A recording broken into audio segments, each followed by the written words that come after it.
जय हिंद दोस्तों, पेडागोजी की क्लास में आप सभी का स्वागत है। दोस्तों आज की क्लास में जानेंगे इंग्लिश पेडागोजी के बारे में, साथ ही साथ इंग्लिश पेडागोजी को बिल्कुल हिंदी माध्यमों में भी समझेंगे। हिंदी प्लस इंग्लिश दोनों ही पेडागोजी के बारे में आज समझेंगे बिल्कुल आसान भाषा से। यहाँ से इस वीडियो में आपको 20 से 25 नंबर देखने को मिलेंगे सीधे एग्जाम में। तो आइए जानते हैं इंग्लिश पेडागोजी के बारे में। अगर इंग्लिश पेडागोजी की बात की जाए तो इसमें सबसे पहला जो टॉपिक होता है वो होता है लैंग्वेज। ठीक है, जो लैंग्वेज जो होता है, जो हमारी भाषा होता है, उसको क्या कहते हैं। अगर लैंग्वेज की डेफिनेशन की बात की जाए तो the expressions of the meaningful word, जो हमारे जो मीनिंगफुल वर्ड होता है वही क्या कहलाता है, लैंग्वेज कहलाता है। ठीक है, जो मीनिंगफुल वर्ड होता है, कहने का मतलब सार्थक शब्दों को अभिव्यक्त करना ही क्या कहलाता है, लैंग्वेज या भाषा कहलाता है। अगर लैंग्वेज की बात की जाए तो we use language to express our thought. ठीक है, we use express to our thought, जो हमारे जो विचार होते हैं, ठीक है, विचारों को अभिव्यक्त करना भी क्या कहलाता है, लैंग्वेज कहलाता है। We use express to our thought, विचारों को अभिव्यक्त करना भी क्या कहलाता है, लैंग्वेज कहलाता है। अगर लैंग्वेज की बात किया जाता है तो लैंग्वेज इज अ सिस्टोमेटिक अरेंजमेंट। जो लैंग्वेज होता है वो कैसे होता है, एक सिस्टोमेटिक अरेंजमेंट होता है। मतलब कहने का मतलब जो भाषा होता है वो एक व्यवस्थित रूप से होता है। अगर लैंग्वेज की बात की जाए, एज पर इंडियन कॉन्स्टिट्यूशन, जो हमारा भारतीय संविधान है, ठीक है, उसके अनुसार अगर लैंग्वेज की बात की जाता है तो एज पर OLA, जो ऑफिशियल लैंग्वेज एक्ट 1963, ठीक है, जो OLA ऑफिशियल लैंग्वेज एक्ट 1963 के तहत जो इंग्लिश है, English is an associate official language होता है। जो इंग्लिश कैसा होता है, एसोसिएट ऑफिशियल लैंग्वेज, कहने का मतलब AOL आर्टिकल 343, ठीक है, 343 के तहत जो इंग्लिश जो लैंग्वेज होता है वो कैसे होता है, एसोसिएट ऑफिशियल लैंग्वेज। मतलब कहने का मतलब जो सहायक राजकीय भाषा होता है, जो इंग्लिश होता है आर्टिकल 1963 के तहत, ठीक है, जो इंग्लिश होता है वो एसोसिएट ऑफिशियल लैंग्वेज होता है। ऑफिशियल लैंग्वेज की बात किया जाए तो ऑफिशियल लैंग्वेज क्या होता है, हमारा हिंदी होता है। जो राज्य भाषा होता है वो क्या क्या होता है, हिंदी होता है। और जो इंग्लिश होता है वो क्या होता है, एसोसिएट ऑफिशियल लैंग्वेज, सहायक राज्य भाषा होता है। आर्टिकल 343(1) के तहत जो इंग्लिश हिंदी होता है वो क्या होता है, ऑफिशियल लैंग्वेज होता है। और आर्टिकल 343(2) के तहत क्या होता है, इंग्लिश क्या होता है, एसोसिएट ऑफिशियल लैंग्वेज होता है, सहायक राजकीय भाषा होता है। और लैंग्वेज की बात की जाए, उसके कैरेक्टरिस्टिक्स की बात की जाए, उनकी विशेषताओं के बारे में बात की जाए तो लैंग्वेज इज अ सिंबॉलिक, जो लैंग्वेज वो होता है वो कैसे होता है, सिंबॉलिक एंड डायनेमिक होता है। जो लैंग्वेज कैसा होता है, सिंबॉलिक एंड डायनेमिक। जो भाषा होता है वो प्रतीकात्मक, सिंबॉलिक भी होता है, और डायनेमिक मतलब क्या होता है, गतिशील होता है। जो भाषा होता है वो, ठीक है, सिंबॉलिक भी होता है और क्या होता है, डायनेमिक होता है। मीनिंग ऑफ द कम्युनिकेशंस होता है, जो लैंग्वेज होता है वो कैसे होता है, meaning of the communication. Communication कहने का मतलब जो संचार का जो माध्यम होता है, ठीक है, संचार का माध्यम या संचार का साधन भी क्या होता है, लैंग्वेज होता है।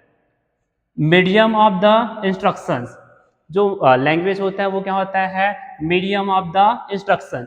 जो लैंग्वेज होता है वो क्या होता है, इंस्ट्रक्शंस का भी माध्यम होता है, अनुदेशन का माध्यम होता है। लैंग्वेज इज द आर्बिट्री, ठीक है, जो लैंग्वेज होता है वो क्या होता, कैसे होता है, आर्बिट्री होता है। लैंग्वेज इज द कॉम्प्लेक्स, जो लैंग्वेज होता है वो कैसे होता है, भाषा जो होता है वो कैसे होता है, जटिल होता है।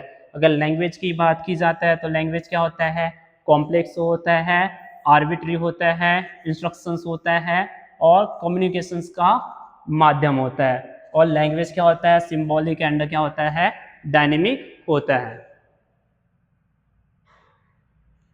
लैंग्वेज की बात की जाती है, ठीक है, तो लैंग्वेज क्या होता है, टू टाइप्स होता है, एक होता है लैंग्वेज एक्विजिशन जिसे बोला जाता है भाषा अधिग्रहण, और दूसरा क्या होता है लैंग्वेज लर्निंग। ठीक है, तो two types of the language होता है, पहला होता है language acquisition and language learning.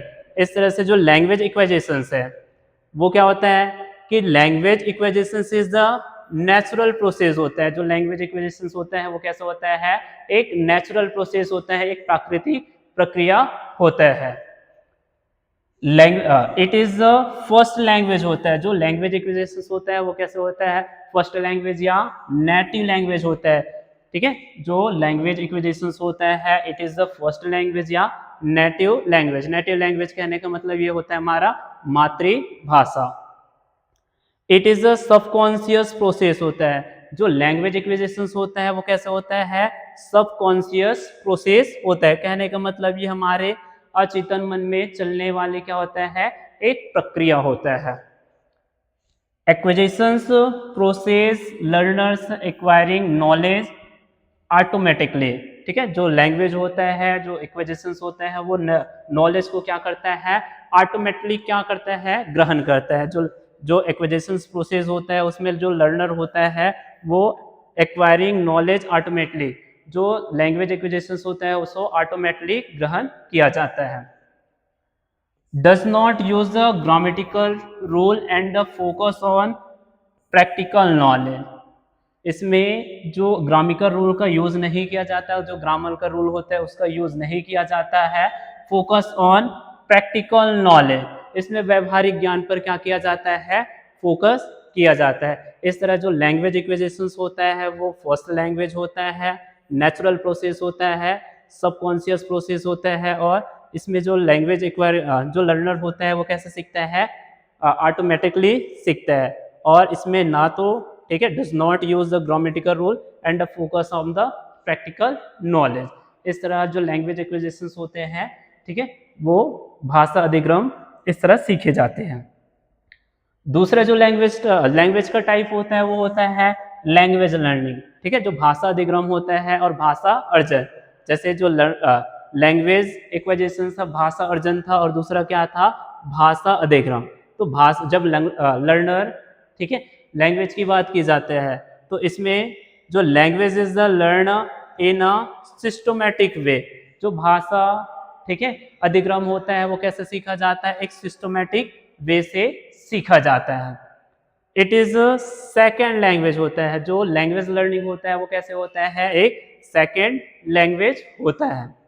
It is the conscious process होता है। कॉन्शियस प्रोसेस कहने का मतलब ये हमारे सचेतन मन में चलने वाली क्या होता है, एक प्रक्रिया होता है। तो लैंग्वेज लर्निंग कैसे होता है, subconscious process. Formal teaching help, इसके माध्यम से जो फॉर्मल टीचिंग किया जाता है वो किस में किया जाता है, लैंग्वेज लर्निंग में। फॉर्मल टीचिंग में क्या किया जाता है, हेल्प मिलता है। It use the grammatical rules and learning a language is all inclusive process.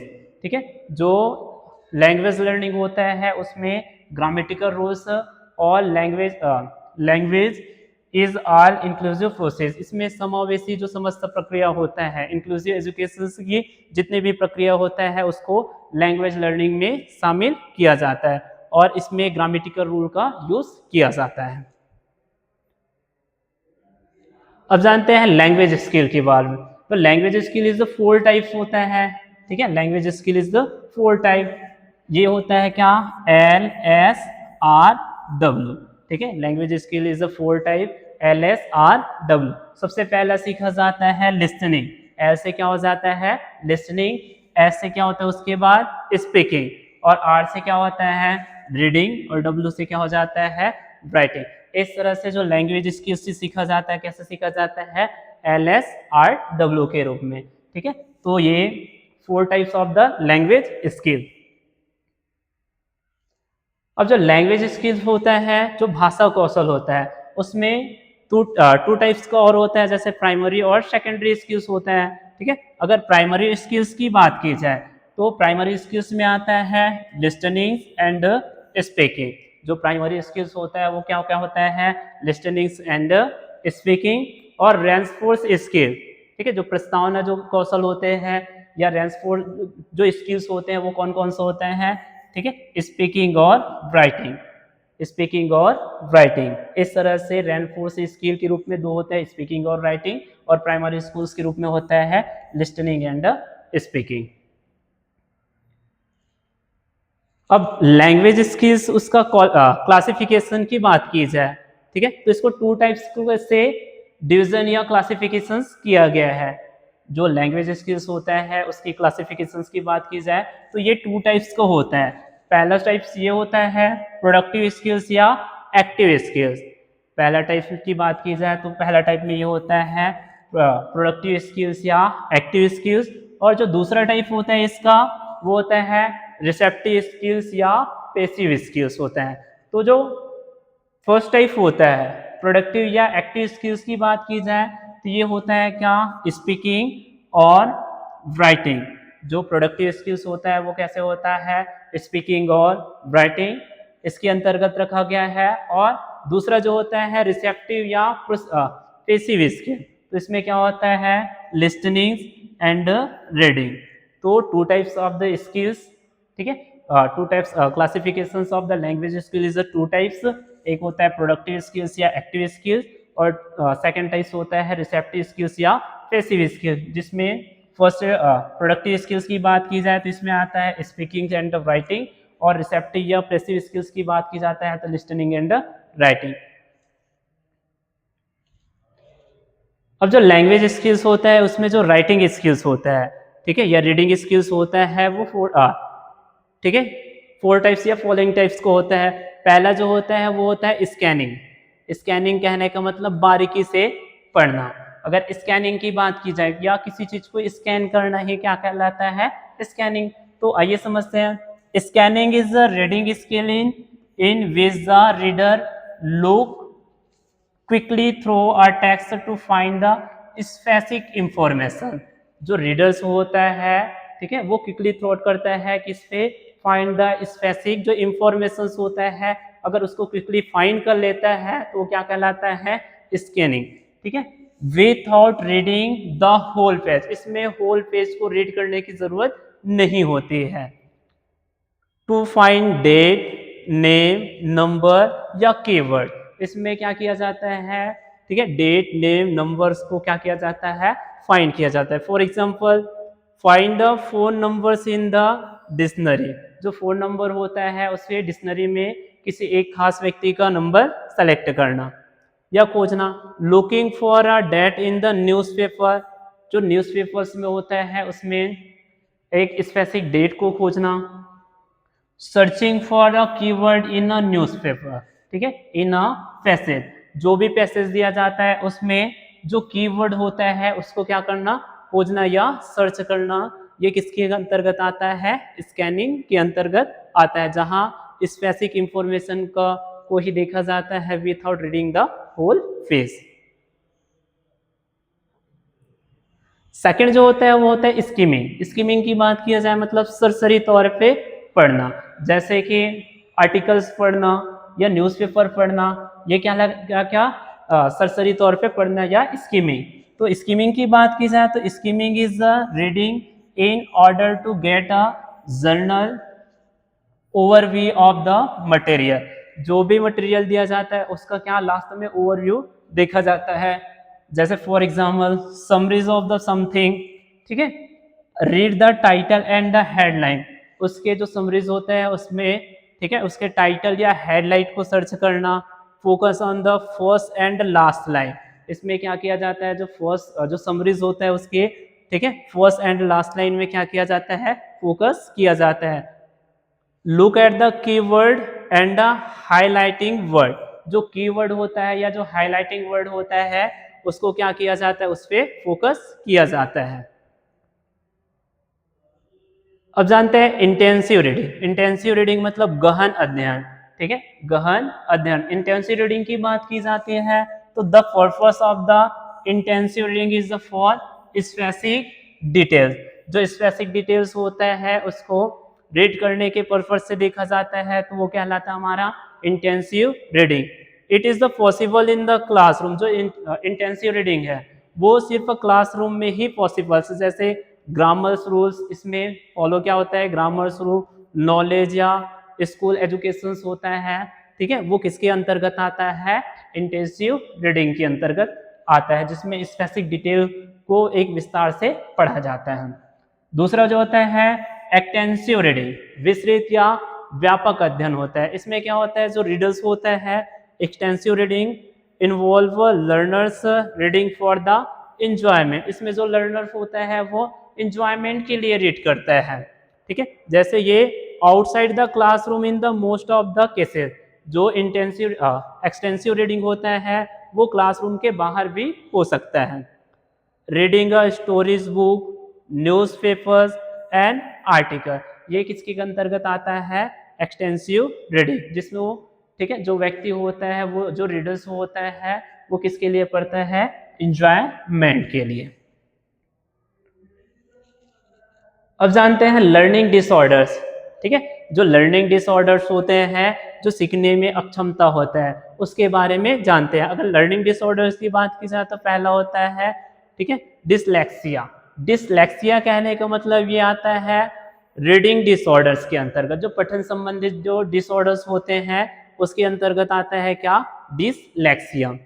Dyslexia is the reading, ठीक है, disorders in the which child has difficult in the reading, recognizing word and the understanding writing test, जो writing test जो पढ़ने में जो test होते हैं उसमें अंडरस्टैंडिंग नहीं कर पाते। कहने का मतलब जो डिसलेक्सिया में जो बच्चे होते हैं पढ़ने, शब्द पहचानने, अक्षरों को जोड़ने में क्या करते हैं, कठिनाई महसूस करते हैं।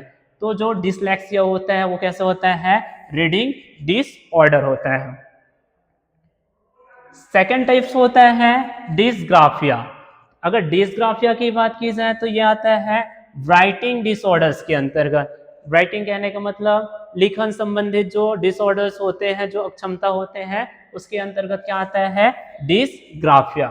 Dysgraphia is a writing disorders where a child has the difficulty in the hand writings, spellings and organisations writing word, जो उसके हैंड राइटिंग, स्पेलिंग या जो राइटिंग वर्क होते हैं उसमें जो लिखन संबंधित जो डिसऑर्डर्स होते हैं वो किसके अंतर्गत आता है, डिसग्राफिया के अंतर्गत। डिसग्राफिया में बच्चों को लिखने, अक्षरों की बनावट या स्पेलिंग में क्या आता है, समस्या आता है, उसी को क्या बोला जाता है, डिसग्राफिया। थर्ड जो होता है वो होता है डिसकैलकुलिया। अगर डिसकैलकुलिया कैलकुलेट की बात की जाए तो कैलकुलेट किस में किया जाता है, मैथमेटिकल्स में। तो जो डिसकैलकुलिया होता है वो मैथमेटिकल्स जो कैलकुलेशन डिसऑर्डर होता है या मैथमेटिकल जो डिसऑर्डर्स होता है उसी को क्या बोला जाता है, dyscalculia. Dyscalculia is the mathematicals learning disorders that affect a child abilities, understandings, numbers and perform, ठीक है, कैलकुलेशन, जो कैलकुलेशंस या जो नंबर्स होते हैं अगर उसमें परफॉर्म नहीं कर पाते या अंडरस्टैंडिंग होते हैं, ठीक है, तो उसी को क्या बोला जाता है, डिसकैलकुलिया। डिसकैलकुलिया कहने मतलब जो मैथमेटिकल्स जो कैलकुलेशंस डिसऑर्डर्स होते हैं वो क्या कहलाता है, डिसकैलकुलिया। डिसकैलकुलिया में बच्चों को संख्याओं, जोड़ घटाव, गुणा भाग समझने में क्या होते हैं, कठिनाई होती है। कहने मतलब कैलकुलेटर में डिसऑर्डर्स होना ही क्या कहलाता है, डिसकैलकुलिया। फोर्थ टाइप होता है ऑडिटरी प्रोसेसिंग डिसऑर्डर, इसी को शॉर्ट फॉर्म में बोलते हैं एपीडी। एपीडी जो श्रवण संबंधित डिसऑर्डर्स होते हैं, ठीक है, जैसे सुनने से संबंधित जो डिसऑर्डर्स होते हैं वो क्या कहलाता है, एपीडी। कहने का मतलब auditory processing disorder is a conditions in which a child can hear sound clearly, जो बच्चे होते हैं वो साउंड को क्लियरली सुनते हैं but has difficulty understanding and processing speaking language, ठीक है, जो बच्चे जो होते हैं वो, बच्चों को क्या होता है, सुनने में तो समझ आता है लेकिन जो बोलने में होते हैं उसमें क्या होता है, सुनी हुई बातों को समझने या अर्थ को निकालने में क्या होता है, कठिनाई होता है। इस तरह से जो, ठीक है, श्रवण संबंधित जो डिसऑर्डर्स होते हैं उसे क्या बोलते हैं, एपीडी डिसऑर्डर्स।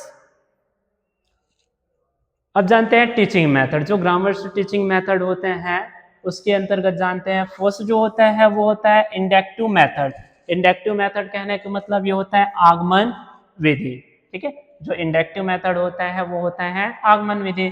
इसमें देखते हैं, in which method grammars rules are not given first students observe example and derive the rules themselves. इसमें क्या होता है, जो आगमन विधि में होता है नियम पहले नहीं बताया जाता, जो ग्रामर्स के रूल्स होते हैं उसको नहीं बताया जाते, बल्कि क्या किया जाता है उदाहरणों के माध्यम से विद्यार्थियों में स्वयं निकालते हैं। तो अगर इंडक्टिव मेथड की बात किया जाता है तो इसमें कहा जाता है example to rules. Example to rules, इसमें क्या किया जाता है, पहले एग्जाम्पल समझाया जाता है, फिर उसके हिसाब से रूल्स में चलते हैं। तो इंडक्टिव मेथड की बात किया जाए तो ये होगा क्या, example to rules. Second method की बात की जाता है तो ये होता है डिडक्टिव मेथड, जिसे बोलते हैं निगमन विधि, ठीक है। जो डिडक्टिव मेथड होता है उसमें निगमन विधि में क्या होता है, in this method grammar rules are through first follow by example and the practical. इसमें ग्रामर रूल्स क्या होते हैं पहले सिखाया जाता है, फिर उसके जो उदाहरण या अभ्यास कराया जाता है, जो प्रैक्टिस होते हैं उसको कराया जाता है। इसमें जो डिडक्टिव मेथड होते हैं उसमें चलते हैं कहाँ, ग्रामर से। जो डिडक्टिव मेथड होते हैं उसमें ग्रामर टू कहाँ चलते हैं, एग्जाम्पल। एग्जाम्पल कहने का मतलब ये होता है ग्रामर्स के जो रूल्स होते हैं, ग्रामर्स रूल टू एग्जाम्पल, पहले इसमें ग्रामर्स का रूल बताया जाता है, फिर कहा जाता है एग्जाम्पल की ओर। थर्ड जो मेथड होता है वो होता है डायरेक्ट मेथड।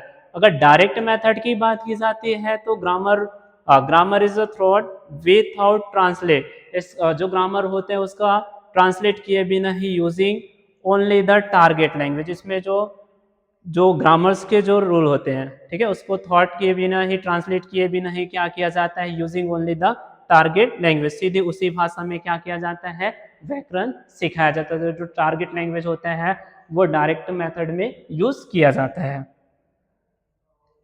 फोर्थ मेथड की बात की जाता है तो ये होता है फॉर्मल मेथड। फॉर्मल मेथड कहने का मतलब जो औपचारिक विधि होता है, जिसको स्कूलों में सिखाया जाता है या स्कूलों में पढ़ाया जाता है, वो कहलाता है हमारा क्या, फॉर्मल मेथड।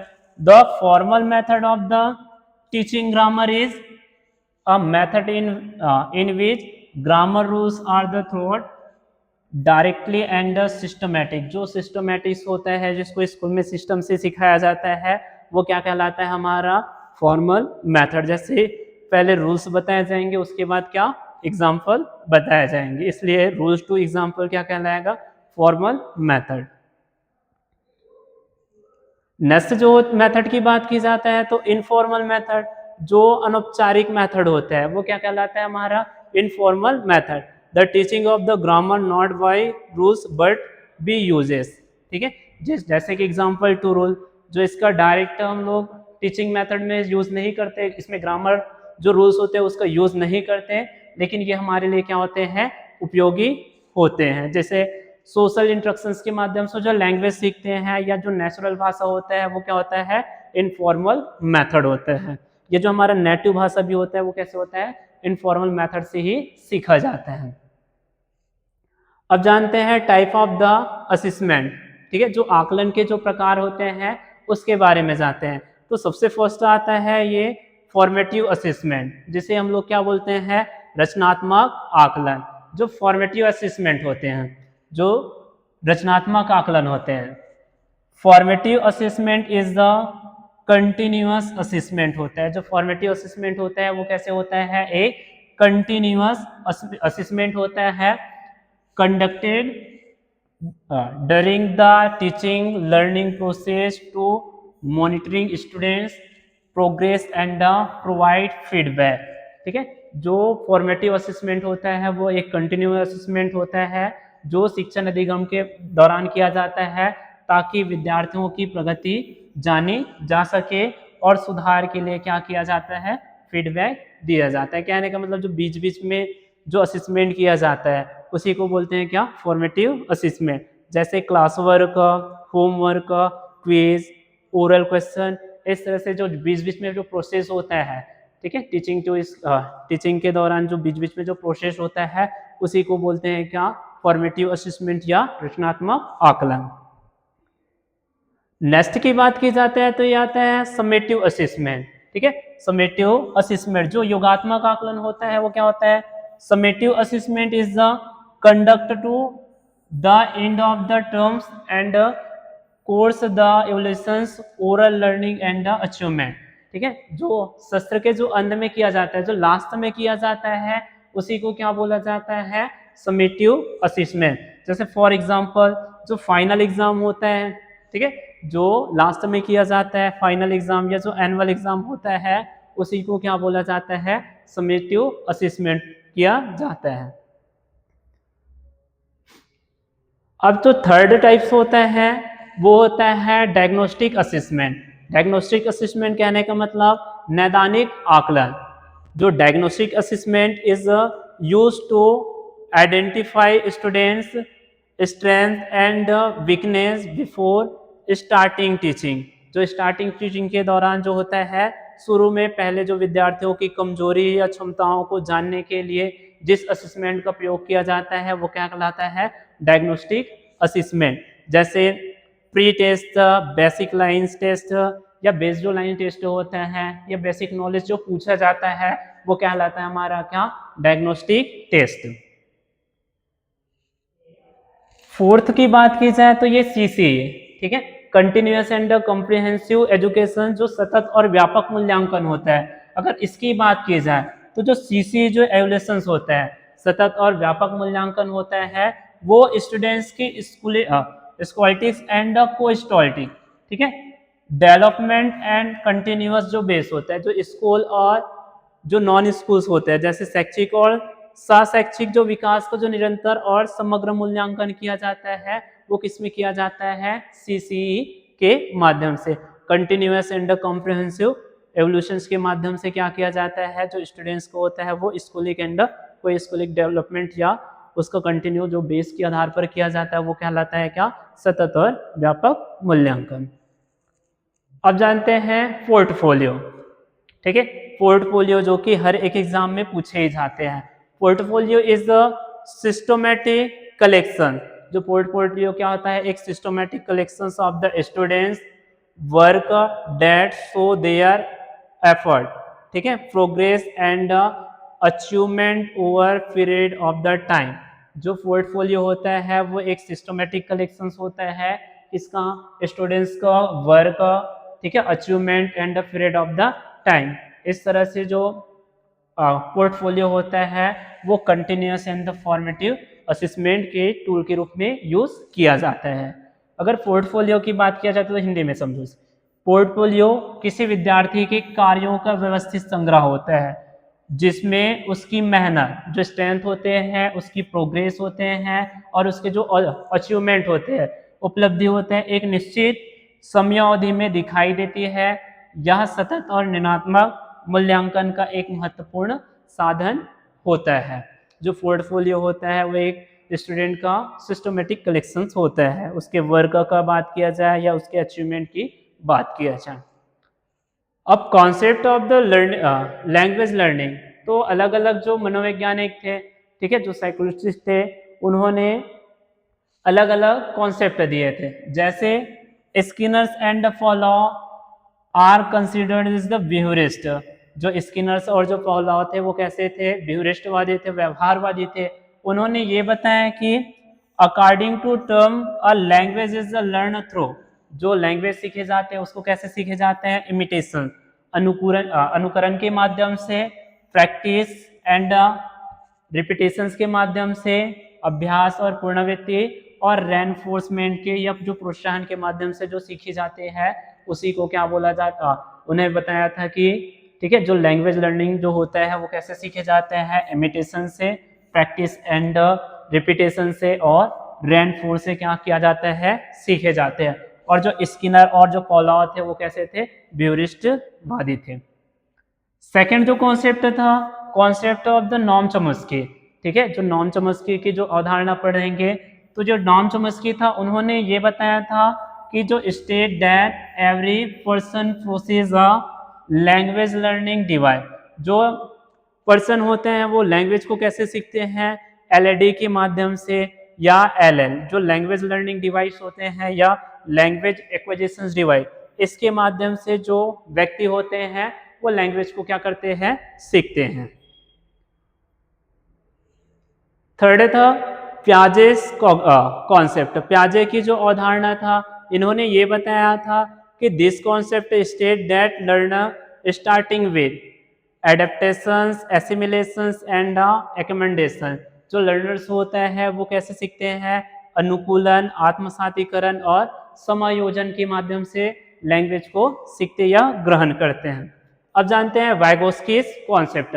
अगर वाइगोस्किस के कॉन्सेप्ट की बात की जाए तो Vygotsky's was the opinion that the social interaction, जो वाइगोस्की था उन्होंने अपना ओपिनियन दिया था कि जो भी व्यक्ति होता है वो कैसे सीखते हैं, सोशल इंटरेक्शंस के माध्यम से सीखते हैं। Play and the importance role in the development of the cognitive. ठीक है, जो वाइगोस्की ने बताया कि जो लैंग्वेज सीखा जाता है, जो चाइल्ड होते हैं, जो बच्चा होता है वो लैंग्वेज को कैसे सीखते हैं, सोशल इंटरेक्शन से। और प्याजे ने ये बताया कि जो लैंग्वेज होता है वो एडेप्टेशंस, एसिमिलेशंस एंड एकमेंडेशन के माध्यम से सीखा जाता है। इस तरह हिंदी और इंग्लिश दोनों ही पेडागोजी एक ही क्लास में कंप्लीट होते हैं। अगर वीडियो और कंटेंट अच्छा लगा तो चैनल को लाइक, सब्सक्राइब, शेयर जरूर कीजिए। धन्यवाद।